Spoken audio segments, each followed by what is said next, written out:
माझ्या मराठी मातीच्या लावला लाड असतीला, हिच्या संगाने जागलेल्या दऱ्याखोऱ्यातील शिरा, रतन जडित अभंग उभी अमृताची सखी, चारी वर्तानु फिरे सरस्वतीची पालखी. मराठी भाषा आमची, महाराष्ट्राची शान आमची, भजन कीर्तन भारवून एकता भान. काना मात्र पेलांटीचे मिळाले आहे वाण, साहित्य आणि इतिहासातील आहे खूप मान. अशा मराठी भाषेचा थोडा बाळगू, थोडासा गर्व. मराठी भाषण दिनाच्या आनंदाने सर्व साजरा करू.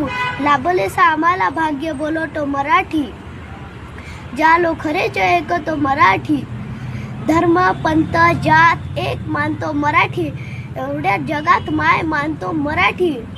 मराठी भाषा गौरव दिन हा दरवर्षी 27 फेब्रुवारीला मराठी ज्येष्ठ कवी विष्णू वामनकर शिरवाडकर उर्फ कुसुमाग्रज यांनी महाराष्ट्राच्या सांस्कृतिक क्षेत्रामध्ये मुलांचे योगदान असून ही मराठी भाषा हे ज्ञानवान होण्यासाठी परिश्रम घेतला गेला आहे. कुसुमाग्रज यांचा जन्म मराठी भाषा गौरव दिन भाषा दिन म्हणजे 21 जानेवारी 2013 पासून महाराष्ट्र सरकारने करण्याचा निर्णय घेतला. जय हिंद, जय भारत.